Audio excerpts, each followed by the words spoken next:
funcionarios, servidoras públicas, buenos días a todas y todos. Sósimo Camacho, de Luces del Siglo y el noticiero Luces Mañaneras. Presidenta, en 1992 hubo un gran golpe a la Revolución Mexicana, al pacto social que emergió de ese movimiento social precisamente con los campesinos. Me refiero a la reforma al artículo 27 de la Constitución que hizo posible la disolución de ejidos y la privatización de propiedad social de la tierra. En realidad los campesinos, indígenas y mestizos resistieron a los cantos de las sirenas, a la venta de las tierras. Sin embargo, sí empezó a ocurrir posteriormente una estrategia implementada por funcionarios entonces del propio Registro Agrario Nacional para que regresaran los terratenientes a este país. En Diario Red tuvimos la oportunidad de publicar ya hace algunas semanas que hay 411 políticos, prácticamente de todos los partidos, porque muchos de ellos, incluso en un origen siendo priistas y panistas, al cuarto para las 12 también se pasaron ya algunos de ellos a Morena, sobre todo en el sureste mexicano. Y en ese sentido hay, Presidenta, personas que acaparan en una sola persona más de 1,000 hectáreas y hasta 4,500 hectáreas. Estamos hablando de terrenos que suman más que muchos ejidos, muchas comunidades. Usted precisamente como jefa de gobierno de la Ciudad de México sabe que el ejido más grande de lo que es la Ciudad de México en la parte rural es San Nicolás Totolapan, con alrededor de 2,500 hectáreas. No es Topilejo con 10,000 hectáreas. Esa es la comunidad agraria más grande, es lo que iba a comentar. Pero ejido, de acuerdo. Así es, unas son comunidades agrarias, otros ejidos.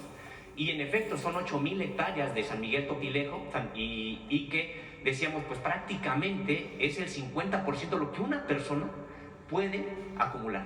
Para poderse haber hecho de estas tierras, solamente pudieron hacerlo violando la ley, porque hay muchos candados que implicarían pues que no pudieran hacerse de esta cantidad de terreno. Estos personajes, y le voy a poner el caso de Antonino Almazán Arteaga, exfuncionario del gobierno de Ernesto Zedillo y de Vicente Fox, que este personaje tiene tierras en 16 núcleos agrarios de 4 estados de la República. ¿Cómo pudo este personaje hacerse pasar como posesionario o avecindado o incluso ejidatario de tal cantidad de núcleos agrarios? Solamente, y lo dice una investigación del Registro Agrario Nacional que demoró 5 años en hacerlo, mediante la falsificación de documentos, la alteración de los propios archivos agrarios y la compra de voluntades en asambleas ejidales. No es el único caso, le decía, son varias personas, 411 políticos y empresarios, y en Luces del Siglo publicamos hace algunos días al detalle el caso del sureste. Es donde está prácticamente lo más grotesco, lo más indignante, por la manera en que se fue acaparando de tierra de carácter social. Y hay hoy muchos de estos ejidos despojados que pasan por el trazo del Tren Maya. Estos ejidos, estas tierras despojadas alcanzan valores entonces, debido a la especulación, por decenas de miles de millones, y eso lo establece la propia investigación del Registro Agrario Nacional. Preguntarle, Presidenta, ¿qué se puede hacer pues para generar justicia para los propios ejidos y para estos personajes que hoy son los nuevos terratenientes en este país? Pues qué bueno que lo denuncias. Vamos a decirle a Edna Vega, la secretaria de Sedatu, que lo revise y lo presentamos aquí, el resultado de la investigación. Presidenta, ¿y no considera usted en algún momento, así como ha venido recuperando el espíritu de la Constitución en distintos temas, también reformar el artículo 27 constitucional, pues para evitar esta disolución tan fácil de los propios ejidos y de la propiedad social? Sí, hay que revisarlo, no es tan sencillo, que sí es el acaparamiento. Entonces vamos a hacer una revisión general y con gusto lo presentamos aquí y vemos si hay delitos, pues que se presenten las denuncias. Presidenta, y en otro tema, durante el periodo neoliberal, prácticamente la política exterior de este país se redujo a mantener, entre comillas, buenas relaciones con Estados Unidos, pero que eso se tradujo muchas veces en subordinar la agenda de México a los intereses de Estados Unidos. Hay varios casos, pero probablemente Los más indignantes ocurrieron durante los sexenios panistas, tanto de Vicente Fox como Felipe Calderón, porque habría que recordar cómo incluso en el sexenio de Vicente Fox hasta se le pidió a un jefe de Estado que comiera y se fuera por instrucciones del entonces presidente de Estados Unidos.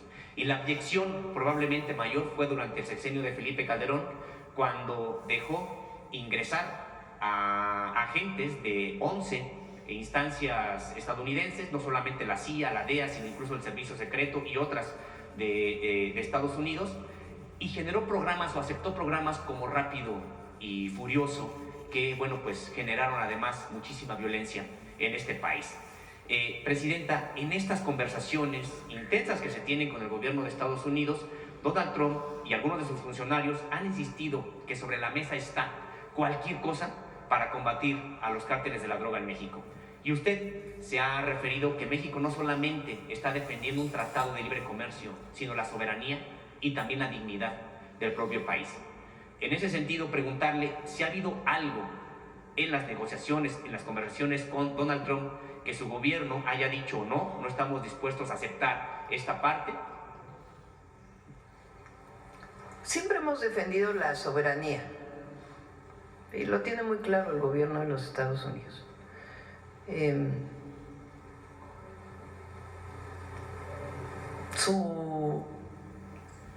algunos casos de funcionarios del gobierno, pues su intención es mayor. Pero, por ejemplo, salió por ahí una nota de que en una reunión el secretario de la Defensa le había dicho al secretario de Marina si necesitaba ayuda para que el secretario de la Defensa de Estados Unidos les planteó que si necesitaban ayuda para que el ejército de los Estados Unidos pudiera intervenir. Pero pues tenemos un secretario de Defensa y un marino muy patriotas que le dijeron no, nos coordinamos, colaboramos, pero la soberanía de México es inviolable. Entonces puede haber algunos que tienen a lo mejor alguna otra idea, vamos a ponerlo así, porque tampoco ha habido nada ofensivo. Y siempre hemos dicho que no, que en eso no, que colaboramos, coordinamos, compartimos información y hasta ahora ha funcionado muy bien. Presidenta, ¿no le han solicitado, por ejemplo, el regreso de los agentes de las organizaciones, de estas agencias más bien, de seguridad de Estados Unidos? Hay permisos para agentes. La Ley de Seguridad Nacional, y ahora creo que ya fue aprobado por todos los congresos la iniciativa que envíe de reforma constitucional de la soberanía, de fortalecimiento de nuestra soberanía. Establece muy claramente que cualquier agente, se les llama, o persona que pertenece a algunas agencias de investigación del gobierno de los Estados Unidos, tiene que tener un permiso de relaciones exteriores. Desde que estaba el presidente López Obrador se hizo una mesa de trabajo del Gabinete de Seguridad y de Relaciones Exteriores para que ahí se autorizara, más que una persona en Relaciones Exteriores, es el propio gabinete quien determina cómo se dan esos permisos para su actuación en el país, y de acuerdo con la ley mexicana pues tienen que cumplir una serie de requisitos e informes que tienen que estar dando. Entonces en ese marco pues se autoriza. Antes era distinto, ¿verdad? Como bien dice, sobre todo en el periodo de Calderón.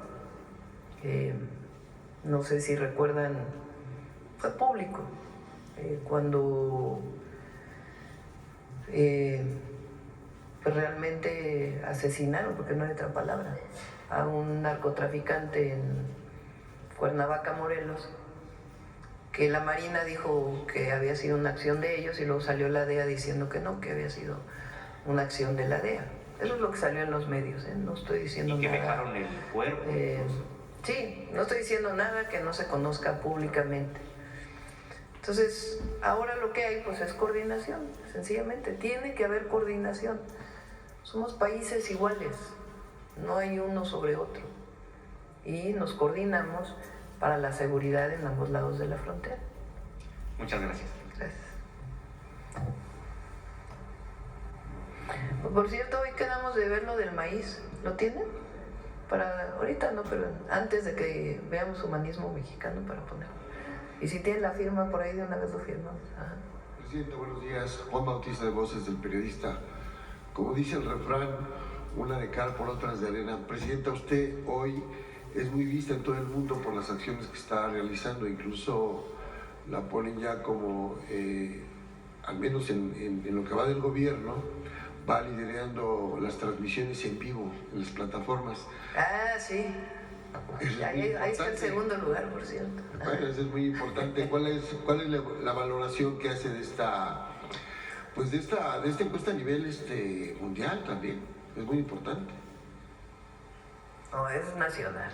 Es la streamer número uno. Bueno, la streamer número uno, claro. Sí, en México. Pero no todos tienen la cantidad de visitas que tiene usted.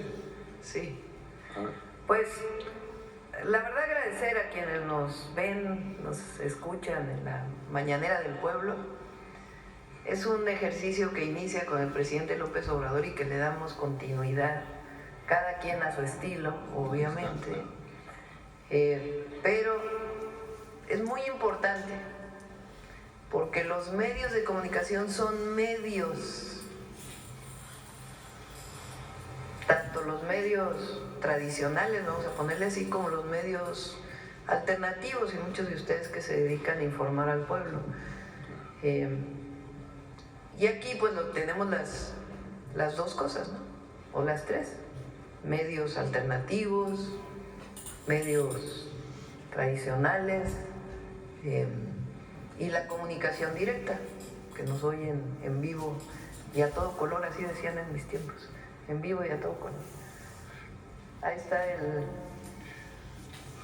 los más vistos streamers en México. Manuel Pedrero, ¿y dónde está Presidente, yo Manuel? quisiera hacer una pregunta muy particular sobre esto, porque el estilo es muy distinto, incluso la prestancia, la pedagogía en la que usted presenta la información, o incluso lo que está diciendo ese tema tan importante de que va a ser por tres partes para que no haya confusión y todo el mundo tenga la claridad. ¿Cree usted que la parte académica está frente al salón de clases, no tanto en los mítines, haya influido? Clases demasiados años de mi vida como para que se olvide. Y hoy toda esta parte de la metodología tenga también ese impacto porque va creciendo y bueno, va empezando el gobierno, me imagino que se va a ir fortaleciendo también su discurso y su método de exposición. Pues es diferente, cada uno tenemos una forma distinta de informar. Ustedes también en sus canales pues tienen formas distintas de informar. En el caso, siempre lo dije, el presidente López Obrador tenía, vamos a decir, tiene, porque ya vienen sus libros pronto, una forma de informar muy importante porque él pues construyó esta revolución de las conciencias en nuestro país. Fue pues el gran dirigente de nuestro movimiento y un gran presidente. Y él tenía pues su forma de comunicar. Él nació en Tepetitán, Macospana, Tabasco. Su servidora, yo nací en la Ciudad de México. Viví de niña en el Estado de México, en realidad. Nací aquí, pero viví hasta los 12 años en el Estado de México, en Naucalpa, hacienda de Chegaray, era la colonia. Son estas colonias de clase media que se hicieron durante un periodo. Creo que las torres de satélite son de finales de los 50, ¿no? Entonces todo lo que estaba alrededor de las torres de satélite, pues crecieron muchas colonias con casitas. Ahí adquirieron una casa a crédito mis papás, y mi mamá y mi papá, y vivimos hasta los 12 años y luego ya vivimos en Coyoacán después. Bueno, yo nací en la zona en la Ciudad de México. Mira nomás, mis amigos, a dónde está Manuel Pedrero, enseguidita de la presidenta pues Claudia pues ya de ahí evidentemente en pues hay popularidad una historia distinta, y después en México. compartimos ideas, compartimos Ahí está proyectos, campechaneando. compartimos proyecto de nación, Ahí estamos pero nosotros pues también, cada el uno rancho del tiene Tapatío, miren. una historia distinta y una forma de comunicar distinta. ¿Cuándo vamos a llegar a eso? En el tema sensible, delicado, que nos lastima a toda la población, el tema de la desaparición, como lo he expuesto, va a estar en 3 partes. Yo no sé si me tengo que preguntar mañana o pasado, y una vez la realizo, usted dice, ¿para cuándo? ¿Cuándo se le va a dar respuesta? Pero creo que una parte importante en esta situación tan... Pero aquí lo bueno, mis amigos, que estamos sensible, el público quiere apoyando conocer por qué nos a soltó nuestra tiempo, presidenta quién estuvo ahí, y al quiénes son los movimiento de la actores Cuarta políticos, Transformación sociales, con y nuestro no de repente granito de arena. armar todo un escenario Eso es lo como más si el importante, país eso es lo que estuviera queremos, que desgajando. llegue a 1 o 2 Y gentes o entonces, 3 todo gentes. análisis, pues, tiene su análisis Ya de coyuntura, es una sus ganancia. actores principales. Y en Voces del Periodista estamos revisando que quién gobernó muchos Teucitlán en se convenzan de que en México no hay mejor gobierno que el de Morena. Esa es una pregunta Y vamos por buen camino, ahí va creciendo yo poco a muy poco. campante al exgobernador Enrique Alfaro. Y allá en muchas España, gentes ya se han dado estudió cuenta, en una porque escuela para me he dado entrenadores, cuenta yo porque ahora quiere ser, que mucha gente se ha agregado del club de los al chivos, que yo apoyo a creo la que presidenta afición y al gobierno que merezca representa la un, Cuarta Transformación de un México. director técnico así. Muchas Hay que gracias a revisarlo, todos. pero sería de avanzar la investigación, ya lo dirán por el fiscal, se podría requerir de su presencia para mandarlo declarar aquí en México. Pues tiene que ver con las fiscalías. La Fiscalía General de la República tomó una decisión antes la decisión de atraer el caso completamente, que es hacer una investigación. Eso es factible, la ley lo permite. El fiscal va a informar. En septiembre hubo un episodio ahí en donde la Guardia Nacional detuvo a unas personas. Quien resguarda el predio y hace la investigación es la Fiscalía Estatal. Entonces, la Fiscalía General de la República está revisando qué pasó desde ese momento del resguardo de ese predio, qué investigaciones se hicieron, hasta dónde llegó esa investigación, por qué el predio no siguió resguardado. Pues todo eso lo está haciendo la Fiscalía General de la República y hay que esperar su investigación. También qué encontraron en el predio, que también es muy importante. La verdad porque se ha dicho muchas cosas y tiene que haber evidencia científica, no es solamente lo que se diga. ¿Qué se encontró en el predio? Y también, ahí sí, quiénes eran los presidentes municipales, entonces, ahora, y si hay alguna responsabilidad de las autoridades. Esto hay que separarlo de un tema político o politiquero, de estar acusando antes de tener la información. Entonces, si algo tiene que ver en su momento el gobernador Alfaro, pues tendrá que presentarse. Si no tiene que ver, pues no tendrá que presentarse. Pero eso lo tiene que determinar la Fiscalía. Claro.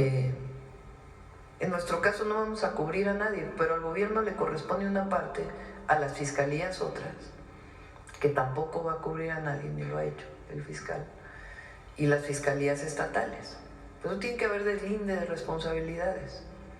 Entonces eso fue lo que le pedimos también al fiscal, que hiciera todo este proceso y también que informara qué fue lo que se encontró en el predio y también cuál es la condición alrededor de este lugar.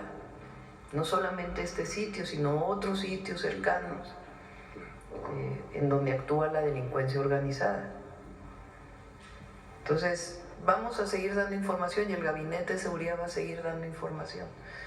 Pero al mismo tiempo tenemos que atender pues el problema de los desaparecidos, tanto a las familias como a la verdad en cada caso, hasta donde se pueda encontrar y seguir encontrando y que nunca se cierre ninguna carpeta y que se siga investigando de la desaparición vinculada principalmente con los grupos delincuenciales, y la prevención también. Sí. ¿Cómo hacemos para que, imagínense ustedes una persona, todavía en algunos códigos está así, por ejemplo en la Ciudad de México nosotros lo cambiamos de inmediato cuando llegamos a la ciudad, para que si una persona se reporta desaparecida, de inmediato se despliegue todas las fuerzas policiales, de la Fiscalía, incluso otras instituciones, por ejemplo, en todo el territorio está la Secretaría de Bienestar. Si dice, bueno, hay una persona que no está localizada, pues entre todas las instituciones se busca en las primeras horas. Antes se decía pues hasta las 72 horas, porque a lo mejor va a regresar, no, pero esas 72 horas son clave. Y es muy importante también que las personas denuncien en las fiscalías. Entonces todo eso los vamos a modificar en la ley y atender a los familiares y atender también pues el propio delito. Sí. Por último, en Voces del Periodista, que dirige la maestra Celeste Sánchez Miera y Mauricio Lund, tanto en la revista digital, revista impresa y en la radio, estamos realizando un esfuerzo por abrir constantemente el tema de la cultura, independientemente de las conferencias aquí, que son muy puntuales y muy interesantes, sobre todo hacia el fin de semana, que presentan aquí en la mañanera. La semana pasada, en la Universidad Autónoma de la Ciudad de México, se inauguró después de muchos años, digo muchos años, quizás 5, la Biblioteca Los Tres Enríquez. Esta universidad que en su momento, ahí se le dio también el reconocimiento que usted apoyó, y esta biblioteca consta de 3 grandes poetas: Enrique González Martínez, que es el gran poeta de Octavio Sobercoyo al Cisne; Enrique González Rojo, que es su hijo, que es el de los contemporáneos; y el nieto, que murió hace cerca de 3 años, Enrique González Rojo Artur, que es un hombre, quizá el último filósofo y escritor de la izquierda. En vida todavía, Enrique González Rojo Artur donó los libros del abuelo que trae. El abuelo fue embajador en Chile, en Argentina y en España y Portugal, todavía en 1932, y fue el primer candidato al Premio Nobel de Literatura. Entonces toda esa biblioteca se donó y ya se instaló y se inauguró la semana pasada. Entonces es una biblioteca bellísima, un gran acervo, un gran acierto. Hoy que además la lectura en México está bajando, todavía el año pasado se leían 3.9 libros y ahora se leen 3.4, algo está sucediendo ahí, hay que revisarlo, pero es un reconocimiento a la protección del patrimonio, sobre todo de estos 3 poetas, y que ya está abierto al público. Entonces creo que estas joyas que están por ahí a veces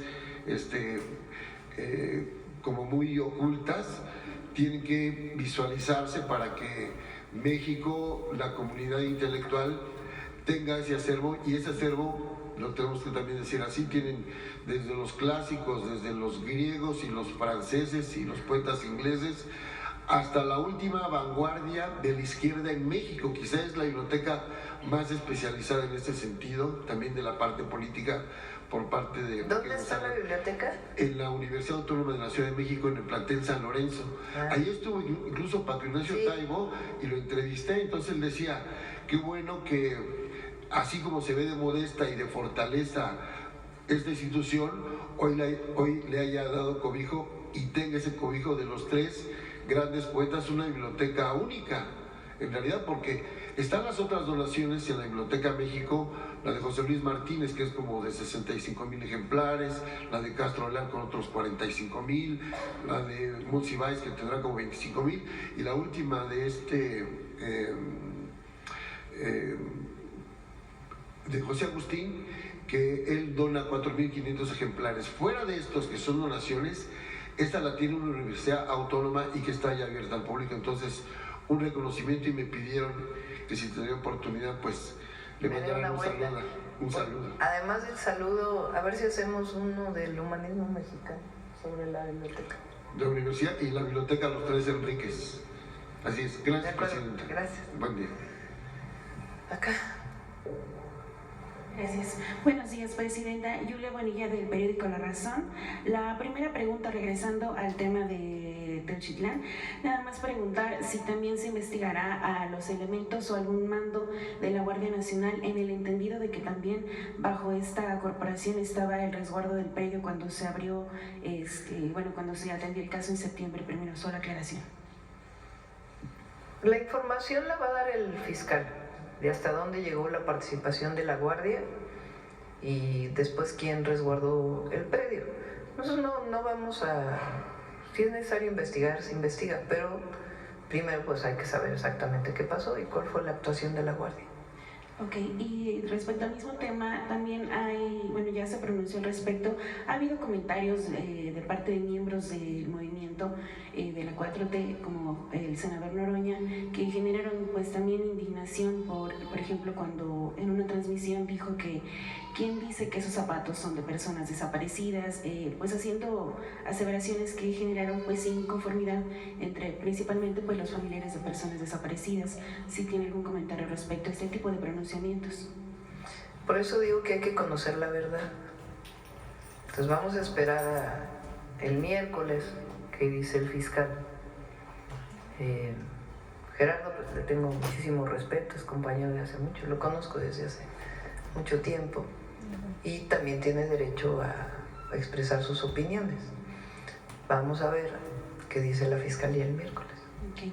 Cambiando de tema a materia con Estados Unidos, la secretaria de Seguridad de Estados Unidos anunció ya la ampliación o la continuación de estas labores para ampliar el muro fronterizo. Saber si esto, han tenido alguna conversación con el gobierno de México al respecto y si no, pues cuál es la postura respecto a esta construcción. Sí, pues saben que nosotros no estamos de acuerdo con el muro, no creemos que eso solucione el problema. Recuerdo la conversación que tuvo el presidente López Obrador con el presidente Trump en una ocasión que contó aquí en la mañanera, que le dijo, bueno, tú pones el muro por igual, cavan túneles.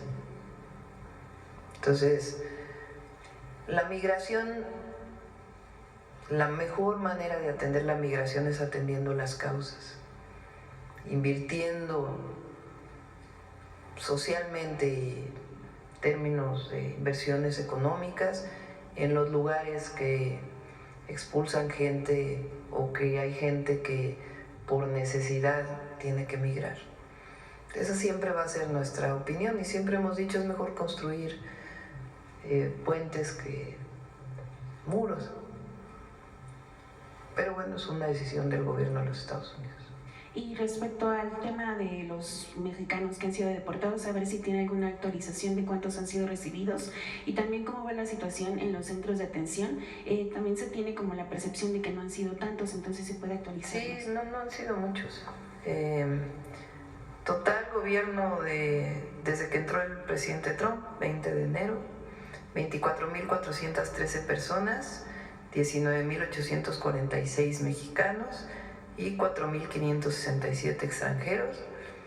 Vamos a hacer una valoración terminando este mes de cuántos centros de atención deben de quedarse, si dejamos todos o hacemos lugares más pequeños. Esto está muy por debajo de la expectativa que tenía el gobierno mexicano cuando pues arrancó el gobierno de Donald Trump.